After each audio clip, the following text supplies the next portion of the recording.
Très heureux évidemment d'être maintenant président du partenariat français de l'eau. Vous savez, un élu, il envie des élections, plusieurs, et celle-là n'est pas différente des autres. On reçoit le résultat avec toujours de l'émotion, mais aussi cela force à l'engagement.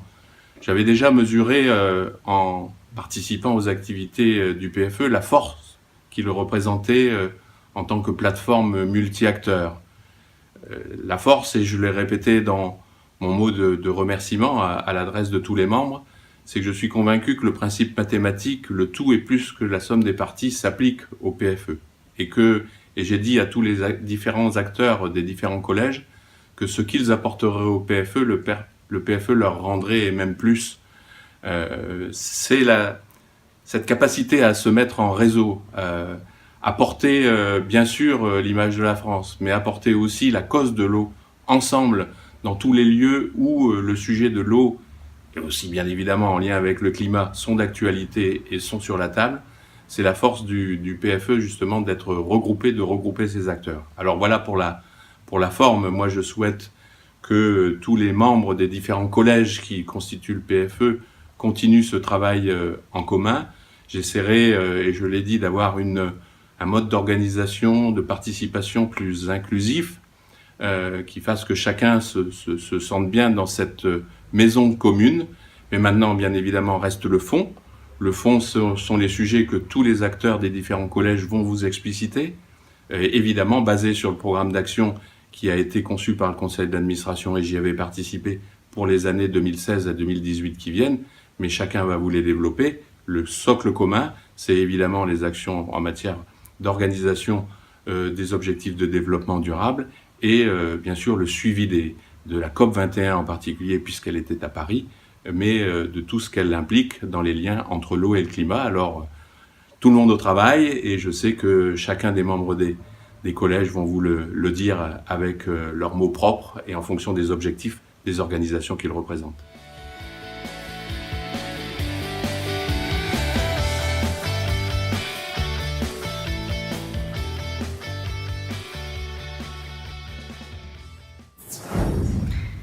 D'abord, j'aimerais dire que c'était une très très belle assemblée générale du PFE ce 8 mars. D'abord parce que c'est toujours un plaisir de retrouver tous mes collègues de ce vaste monde de l'eau et puis d'échanger, de confronter aussi des points de vue. Le PFE, à ce titre, est vraiment un endroit particulièrement passionnant. Et puis, deuxième chose, de cette assemblée, on a élu aussi un nouveau président, donc on arrive avec une nouvelle feuille de route, énormément de choses et un long chemin à parcourir ensemble dans cette année post-COP21, ce qui a vraiment toute son importance et ce lien entre l'eau et le climat qui est de plus en plus prégnant.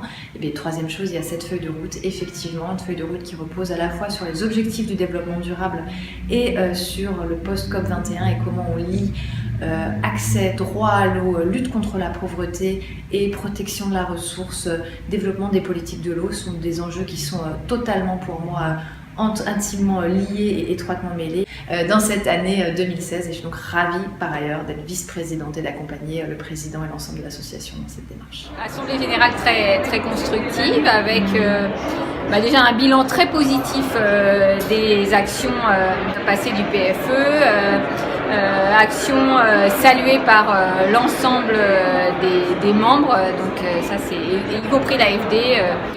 Il s'agit maintenant de mettre en œuvre en fait les engagements forts qui ont été adoptés en 2015, donc se mettre en ordre de marche pour réaliser les objectifs de l'agenda 2030, de la COP21 en particulier, avec l'eau au cœur des actions d'adaptation qu'il va falloir maintenant caractériser, financer et mettre en œuvre.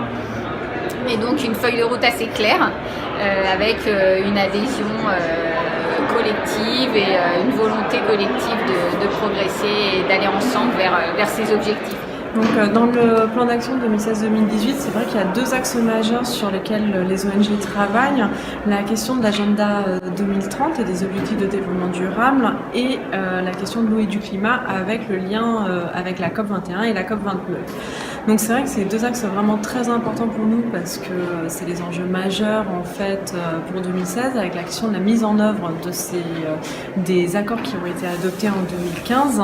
Ce qui nous paraît très important en fait, c'est de mettre l'accent sur les moyens qui sont donnés à ces accords pour qu'ils puissent être mis en œuvre en termes de financement, en termes de politique et au niveau international et au niveau national, en termes de gouvernance, en termes de renforcement des capacités, etc.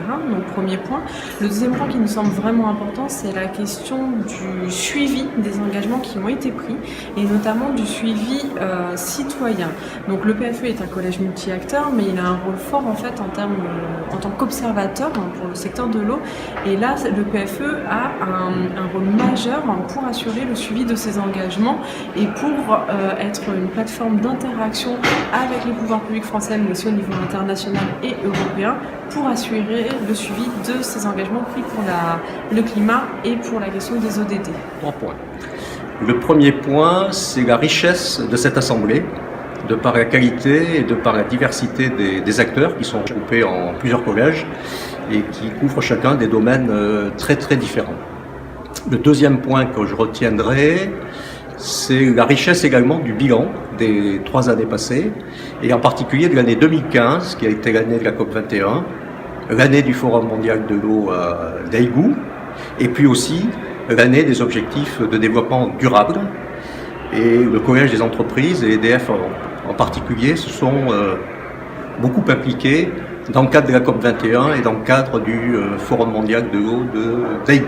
Et troisième point que je retiendrai, c'est les perspectives dans les années qui viennent. Et je trouve que l'idée de travailler sur 2 grandes thématiques, à savoir les objectifs de développement durable et eau et changement climatique, c'est une approche qui est très intéressante et qui devra bien couvrir les aspects eau, énergie, nourriture, santé, éducation. Et les entreprises, le collège des entreprises s'impliquera pleinement dans ces 2 groupes de travail et EDF s'impliquera particulièrement sur la problématique eau et énergie. Donc, le plan d'action du PFE comporte deux points phares, à savoir les objectifs du développement durable et le climat. Par rapport au climat, je dirais que ça s'inscrit dans la prolongation des actions qui ont été menées au cours des années précédentes, en particulier 2015 avec la COP21, et pour laquelle en fait des organismes scientifiques se sont engagés auprès du PFE en faisant le relais avec l'Alliance française à l'envie des organismes de recherche dans l'environnement et en particulier dans l'eau. Et donc avec IRSTEA et le BRGM, qui sommes coordinateurs d'un groupe de travail de la Lanvie, nous avions organisé une session scientifique dans le cadre de la conférence scientifique du mois de juillet dernier sur le climat, en portant haut et fort la thématique de l'eau. Donc je pense que ça s'inscrit dans la continuité. Il est clair que pour tous les acteurs, que ce soit la jeunesse ou d'autres acteurs parties prenantes plus classiques, il est clair que pour tous ce sera vraiment un programme très ambitieux. On vient de réussir en tant que collectif de pousser la cause de l'eau dans les grands agendas comme les objectifs de développement durable ou la COP21. Et maintenant c'est le temps de l'action, le temps de réaliser toutes ces décisions qui ont été prises. Et là aussi, il y aura besoin de vraiment une action concertée entre tous les acteurs, que ce soit entre les générations ou entre les secteurs. Et je pense que le PFE, c'est vraiment un organisme qui est capable d'organiser cette action concertée. Et en tant que jeune, j'espère vraiment pouvoir y contribuer. En France, il y a des organismes et des réseaux très forts qui regroupent des jeunes leaders comme le réseau Projection, mais aussi en tant que jeune individuel, j'espère pouvoir contribuer au PFE dans les 3 années à venir.